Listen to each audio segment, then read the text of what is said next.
Halo teman-teman, sebelumnya aku udah bahas tentang pengertian korupsi dan jenis-jenis korupsi.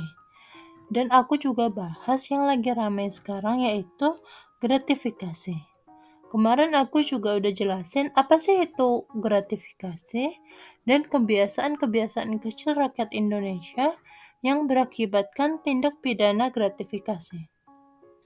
Kali ini aku mau bahas bagaimana sih suatu barang ditetapkan sebagai tindakan gratifikasi.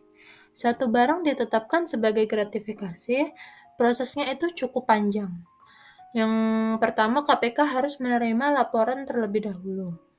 Selanjutnya, KPK akan memproses dan memeriksa asal dan maksud dari pemberian barang tersebut.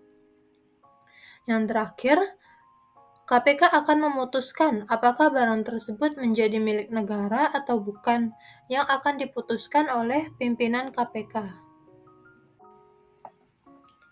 Penetapan barang menjadi milik negara telah diatur dalam Undang-Undang Nomor 31 Tahun 1999 pada Pasal 18 Ayat 1A dan Pasal 18 Ayat 2.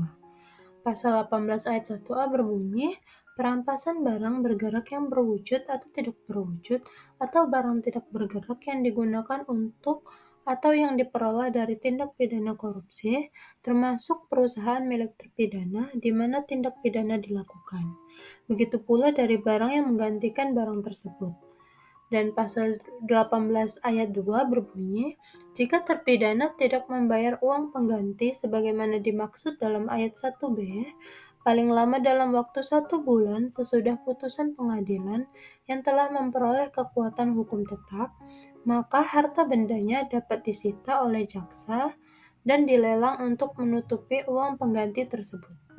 Menurut data yang diperoleh dari Komisi Pemberantasan Korupsi, bentuk gratifikasi yang paling banyak dilaporkan adalah yang pertama berbentuk uang dan kedua terbanyak adalah berbentuk barang. Rinciannya ada 995 laporan untuk uang atau yang setara uang, 854 laporan untuk barang, 380 laporan untuk makanan atau barang yang mudah busuk, dan 143 laporan untuk hadiah, karangan bunga, atau benda lainnya.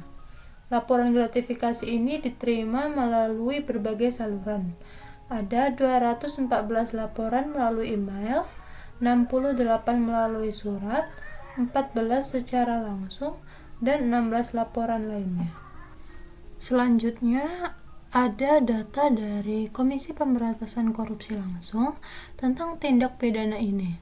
Ada dari hal yang menurut aku tuh remeh-temeh sampai barang mewah. Dari yang remeh-temeh dulu, yaitu seporsi cilok seharga 10.000. Selanjutnya ada iPhone 13 Pro Max dengan harga 25 juta, Hermes Birkin seharga 100 juta, dan yang terakhir ada dari mobil Alphard dengan harga 1,3 miliar. Selanjutnya ada 3.903 laporan gratifikasi sepanjang tahun 2022. Laporan terbanyak berasal dari karangan bunga, makanan atau minuman dengan jumlah 658 laporan. Diikuti oleh laporan tentang uang tunai, logam mulia, dan alat tukar lainnya yang mencapai 409 laporan. Selanjutnya ada 105 laporan mengenai cindera mata, plakat, dan barang berlogo instansi.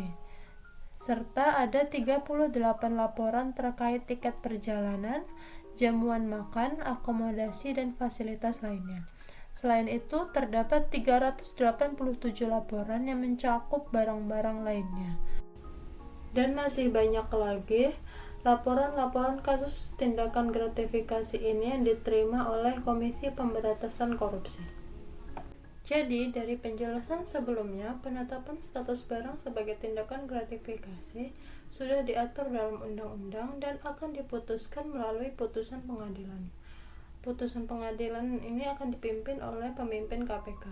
KPK memiliki kekuatan hukum yang jelas bagi penerima dan pemberi gratifikasi dalam penanganan kasus tindak pidana korupsi.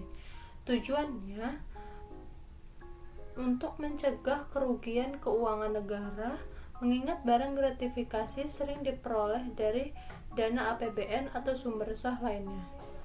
Pemberian hadiah dapat berubah menjadi tindakan pidana korupsi ketika penyelenggara negara atau pegawai instansi menerima hadiah yang terkait dengan jabatan mereka, serta dapat memengaruhi kewajiban dan tugas yang diemban.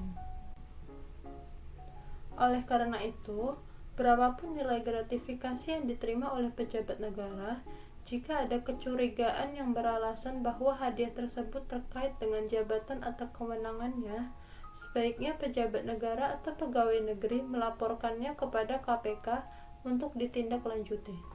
Itu saja untuk video kali ini. Terima kasih yang udah nonton. Assalamualaikum warahmatullahi wabarakatuh.